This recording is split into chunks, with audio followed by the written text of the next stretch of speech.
얼마나 오래 살았느냐가 아니라 얼마나 잘 살았느냐가 문제이다. 칭찬받는 모습으로 그 사람의 인격을 판단할 수 있다.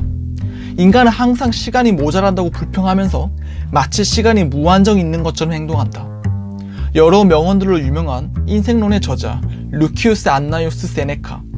그는 로마 제국의 시인이자 철학자였고 또한 정치가였습니다.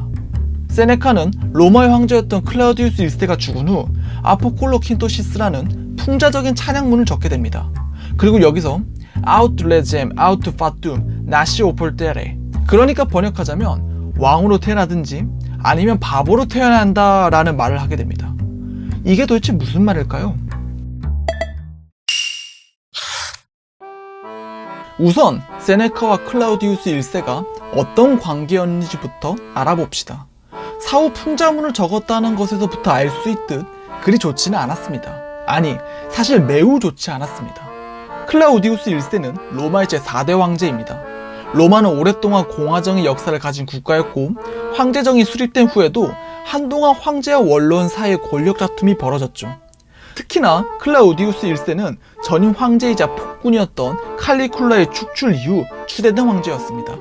칼리굴라 제거의 주축은 근위대와 원로원 주요 인사들이었고 이들은 당연히 황제정이 아닌 원로원 중심의 공화정으로의 복귀를 계획했죠. 이 계획에서 클라우디우스 1세는 허수아비 역할로서 지목된 것이었는데 문제는 클라우디우스 1세가 생각보다 정치력이 훌륭했다는 것이었습니다. 그는 칼리굴라의 암살을 빠르게 수습하고서 황제의 권위를 굳혔습니다. 그러니 자연스레 원로원은 재기간 내도록 클라우디우스 1세를 미워하게 됐고 당시 원로원의 주요 인사가 바로 세네카였습니다. 세네카는 철학사에서 그를 스토아 철학자로 분류하는 것이 어처구니 없을 만큼 당대 로마 제국 내에서 유명한 고리대금업자였고 클라우디우스 1세는 황제에 대한 반발심과 함께 재력까지 갖춘 저 야심가를 살려두고 싶어하지 않아 했죠. 그래서 클라우디우스 1세는 재임 초기 세네카에게 황제의 조카 율리아 리빌라 공주와 간통을 했다는 혐의를 씌워서 멀리 코르시카 섬으로 유배를 보내버립니다. 그것도 무려 8년간 말입니다. 이후 이어지는 새로운 황후 소아그리피나를 중심으로 진행되는 복잡한 궁정 안투국과 복수의 칼날을 가는 세네카의 물밑 작업들이 있긴 합니다만 이쯤에서 생략하도록 합시다. 좌우간 중요한 건 클라우디우스 1세와 세네카의 사이가 매우 좋지 않았다는 것입니다. 그렇다면 이런 세네카가 클라우디우스 1세에게 던진 왕으로 태어나든지 아니면 바보로 태어나야 한다라는 저 말은 무슨 뜻일까? 우선 왕과 바보를 동일선상에 놔뒀다는 점에 주목해 봅시다. 바보랑 같이 묶이다니 당연히 왕의 입장에서 좋은 뜻이 아니겠죠? 그렇다면 어떤 의미에서의 비난일까? 키워드는 행복입니다. 묻건대 바보는 행복한가요? 네, 행복합니다. 왜냐하면 바보는 착각 속에 살기 때문입니다. 이를테면 바보는 실제로는 위대하지 않으면서도 자신이 위대하다고 굳게 믿으면서 우스꽝스러운 짓거리들을 하고 다니지 않습니까? 밖에서 봤을 땐 바보짓이지만 적어도 바보 본인은 자신의 믿음 속에서 나는 위대해라며 행복감을 느낍니다. 마찬가지 맥락에서 왕도 행복합니다. 막강한 권력을 가진 왕이 스스로를 나는 위대하다라고 말했을 때 누가 그 말에 토를 달겠습니까? 그러니 왕은 바보와는 다른 방법으로 착각 속에서 살 수 있는 것입니다. 바보는 자신의 착각을 깰 지성이 모자라지만 반대로 황제는 자신의 착각을 다른 이들에게 강제할 권력을 가지고 있기 때문이죠. 그러나 둘 다 착각에 불과하다는 점에선 매한가지입니다. 이런 의미에서 에라스미스는 해당 격언에 대해 다음과 같이 주석을 달고 있습니다.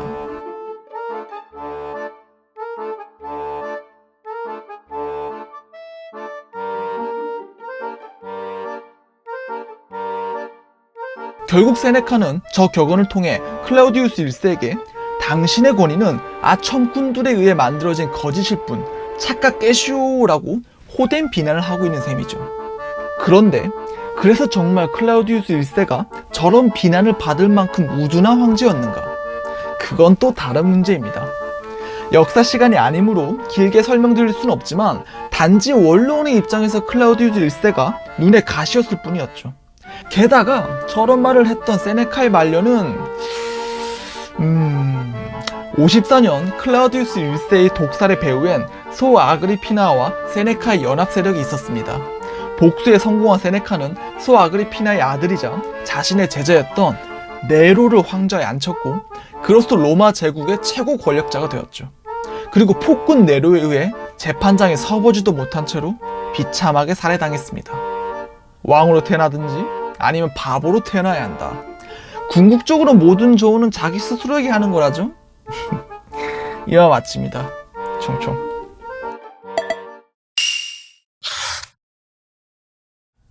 이야기는 끊임없이 흘러가고 흩어졌던 것들은 예기치 못한 곳에서 다시 끼워 맞춰지기 마련이다. 홍준성 작가의 5년 만의 신작 장편소설 카르마폴리스. 밀리의 서재에서 먼저 만나보세요.